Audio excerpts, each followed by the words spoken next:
Hello, and welcome to another edition of Todd Talk, where we take teaching theory and turn it into teaching practice. In keeping with our theme this month of academic extracurricular activities, what I'm going to be talking about today is Model United Nations. So, in a nutshell, Model United Nations is a simulation where students are asked to act as delegates from countries. And so they will discuss and debate issues that come from their own country. And depending on the committee that they're on, they may discuss and debate issues from other countries. And I've been involved in Model United Nations for probably the last 15 years. And I've taken every grade from fifth grade all the way up to seniors in high school and find it to be a very valuable program for various reasons. So I'm going to show you a short video on what Model United Nations kind of looks like. So what is MUN anyway? Model United Nations, or MUN for short, is a simulation of the real-life UN, United Nations. You take the place of a delegate of a country or an international organization. The aim of the council is to find a solution to the problems you'll be given as a topic before your conference. Just like in the real UN, you'll have the chance to draft resolutions and find a lasting solution to some important issues today, like climate change, the refugee crisis, and more. The aim of the United Nations in real life is to prevent conflicts and promote international cooperation. It's a forum for countries to express their views and make decisions together. To do this, there are numerous organs in the UN, such as the General Assembly, the Economic and Social Council, the Security Council, the International Court of Justice, and many more. In MUN, you'll get a chance to try to be a part of this. Resolutions are at the heart of MUN. They are a set of rules and guidelines that countries in the world generally follow about a whole range of things, including human rights, carbon emissions, and war. In real life, these are drafted and debated throughout weeks and months, and they require input from a lot of people, like member states, experts, and even NGOs. MUN is all about cooperation, not competition. It's not a race to beat other people. It's about how well you can work together and overcome your differences in opinions. As a delegate of a country, you'll have to play your part by sticking to your foreign policies, but also knowing when you need to compromise with others for the better good. Different conferences have different formats for running a council. Prominent examples include THIMUN, the Hague International Model United Nations, HMUN, Harvard Model United Nations, and many more. MUN helps you pick up soft skills like research, communication, critical thinking, and creativity. So Model United Nations is run all over the world in different countries, different states, and all parts of the world. And each place does it slightly different. So it starts as young as fifth and sixth grade and can go all the way to college students. The way that Ohio Model United Nations does it, I like their model because their model has students driving all of the sessions. So in other words, there are people that are elected to certain positions, and they're the ones that are going to be running the sessions. And it's completely student-led. So if you go to Model United Nations in Ohio, you will not see an adult very often. Other than yourself and other teachers in the back of the room who are watching their students. It is all being led by students. And in all the years I've done this, I expect the wheels to fall off and for chaos to ensue. But what it's always interesting is that things run very smoothly and kids do a really good job of leading the sessions. So the way it's set up in Ohio is typically you represent a nation. And in representing that nation, you do some research and you find a problem that's going on in that nation that would be under the jurisdiction of the United Nations. So it has to be something that's not just affecting your nation, but it's affecting others as well. Then you would write a one-page resolution where you would talk about why this is a problem in your country and why this is a problem that the United Nations should care about. And then you offer a solution to this problem.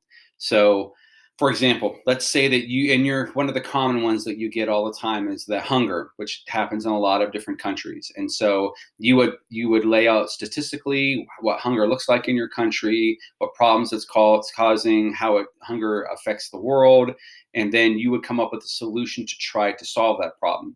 As you can see, it's a problem that has been plaguing the world for a long time. So you have to be creative with your solutions, and sometimes you can't just say, well, we'll just feed everyone. So you need to come up with, creative ways in order to do that. So you could research things that people have already done.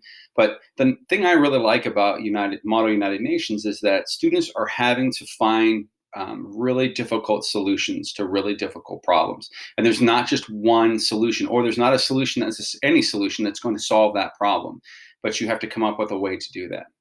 So the video talked about some soft skills involved with Model United Nations. There are some other ones to include as well. So the first one is public speaking. I think public speaking is something that every kid should have. And when you do Model United Nations, you are definitely going to publicly speak. Typically, the way it works is you give a speech in favor of your resolution. Other people then debate it. You get to answer questions should they ask questions. And at the end, you get the final say so of why someone should vote for your resolution. And so even if you are not the nation presenting, you can take part in the debate. So you're constantly in the public eye of speaking, which is a very valuable skill. The second thing is leadership. So to do Model United Nations, you have to be a leader, not just one person running the whole show, but everyone has to show leadership skills. Whether this comes in, making sure that things are done by deadline, or making sure are done with quality, and so on and so forth. But you definitely have to be a leader in order to participate in a program like Model United Nations. You have to be a problem solver. Like I said before, these solutions are not easy ones, and so you have to come up with creative ones in order to do that.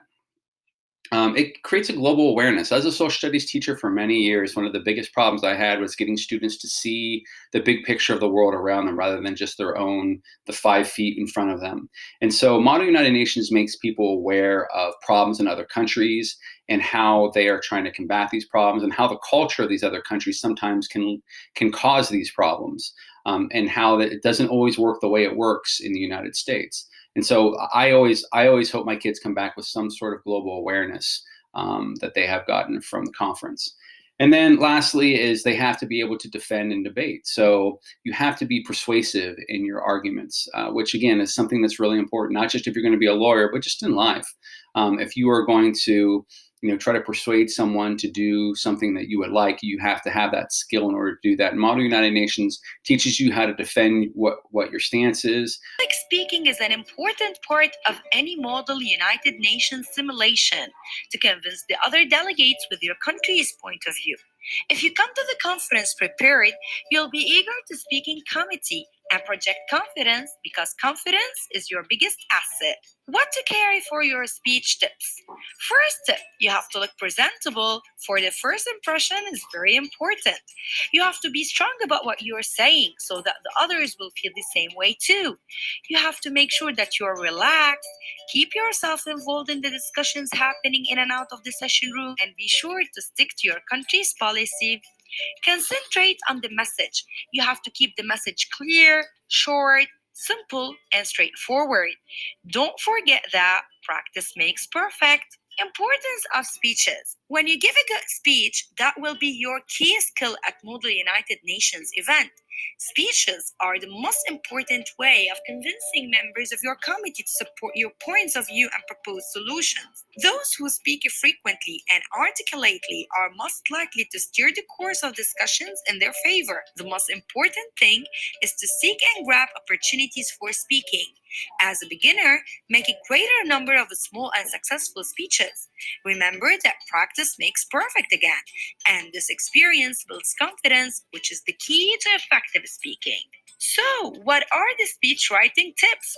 First, you should thank the presiding official by saying, "Thank you, Mr., Madam, Honorable Chair, or President."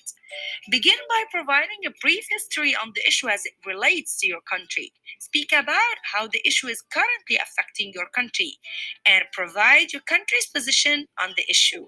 Include an explanation for your country's stance, such as economic or security concerns, or political or religious ideology. Also, you may choose to give an explanation of how your country's position relates to the positions of other member states, such as the major powers or countries in your regional bloc. You should discuss some of the past actions taken by the UN, member states, and NGOs to address the issue. Present your ideas for a resolution, stressing your country's objectives for it. Talk about the role that NGOs or regional organizations have to play in addressing the issue. Indicate to the committee members whether your country is willing to negotiate. So then the logical question becomes, what does this look like in my classroom? What is the practice of doing Model United Nations? And the answer is that it varies. It varies on the way that structure is set up for Model United Nations. So like I said, each state and country has its own variation on what Model United Nations is like. And so depending upon what that is going to affect the way that you run in your classroom. Another a factor that can come into play is what is the availability. So let me give you examples of a couple ways that I've done it. So one way I did it when I taught middle school students. I did it as part of the curriculum. So I taught 6th, 7th, and 8th grade, and so there was enough of the content and skills that I could link it to content standards from my state that I was responsible for teaching. And so, I could justify taking 4 to 5 weeks out of the school year and really focusing on Model United Nations, where we were doing research, where we were looking at problems, when we were writing resolutions, and we were preparing speeches and practicing those speeches. And this all culminated in a mock Model United Nations, which we did at our school with all the delegates that were going to attend the conference. And so that's one way you can do it. You can embed it in your classroom and make it part of the curriculum. The second way that I've done Model United Nations, and I've done this with older students, is I ran it as a club.